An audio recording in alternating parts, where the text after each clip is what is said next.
What if I told you that the most powerful man in Europe wasn't a king, a noble, or even a pope, but a banker? Meet Jakob Fugger, a man whose net worth today would exceed $400 billion. But here's the twist. He wasn't just rich. Jakob had such immense power that kings, emperors, and even popes depended on him. And what's more fascinating, his rise from humble beginnings. Today, we're exploring how Jakob Fugger transformed from a common merchant into one of the most influential figures in European history. Jakob Fugger's story begins with a family of weavers in a small village. His grandfather, Hans Fugger, was a peasant who moved to the city to escape the grip of local nobles. He worked as a tradesman and slowly rose up the ranks, even marrying the daughters of guildmasters, not once, but twice. His perseverance laid the foundation for what would later become one of Europe's most powerful banking dynasties. Jakob's father expanded the family business, but it was Jakob, his youngest son,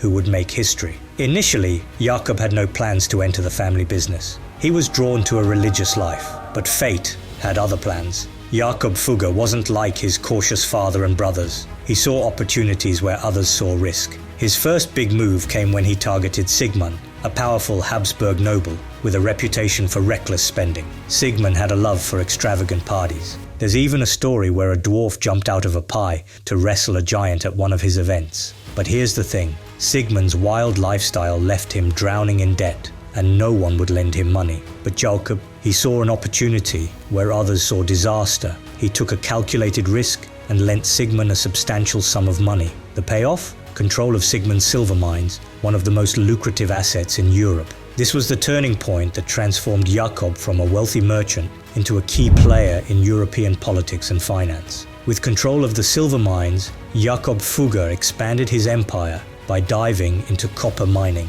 Copper was the backbone of European warfare at the time, used to make cannons and weapons. Jakob's near monopoly on copper gave him not just wealth, but immense political power. He wasn't just a banker anymore. He was shaping the future of Europe's wars. Fugger's next move was even bolder. He partnered with Emperor Maximilian, using his wealth to finance Maximilian's wars and expansions. As a reward, Jakob was given control over more mines and land, further cementing his dominance in both commerce and politics. His financial empire was now tightly woven into the fabric of European nobility. Jakob Fugger wasn't satisfied with just being rich. He wanted power, and power he got. When the Vatican needed funds for grand projects, like the building of St. Peter's Basilica, Jakob stepped in. His financial support earned him the title God's banker. From handling church finances to paying the Swiss mercenaries who protected the Pope, Jacob's influence in religious matters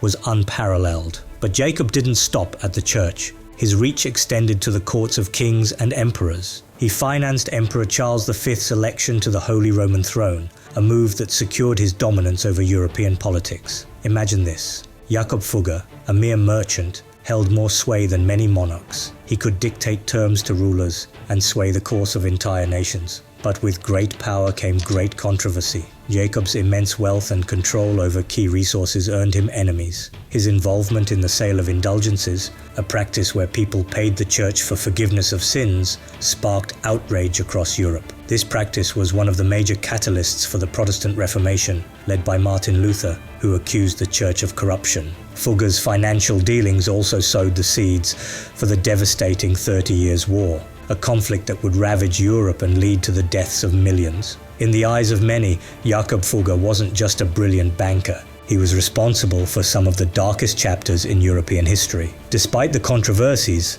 Jakob Fugger's impact on Europe and the world cannot be denied. He revolutionized the banking industry and laid the groundwork for modern capitalism. Fugger was one of the first financiers to legalize the charging of interest on loans, a practice that was once condemned by the church as sinful. By pushing for the legalization of interest, Fugger enabled the expansion of debt-financed economies, a cornerstone of today's financial systems. At the height of his power, Fugger could demand repayment from anyone, including Emperor Charles V himself. In a letter to the emperor, Jakob boldly reminded him that he wouldn't have his crown without Fugger's money. That's how powerful Jakob Fugger had become. Jakob Fugger's life is a testament to the power of ambition and risk-taking. From a family of weavers, he rose to become one of the wealthiest and most powerful men in history. His financial genius shaped the course of European history, influencing wars, politics, and even religion. But his legacy is complicated. His influence fueled both the growth of capitalism and the conflicts that tore Europe apart. Jakob Fugger was not just a banker, he was a kingmaker, a man who held the reins of power in both his hands and his purse. If you've made it this far, leave a crown emoji in the comments to let me know. And if you want more stories of history's hidden power players, don't forget to like and subscribe for future videos.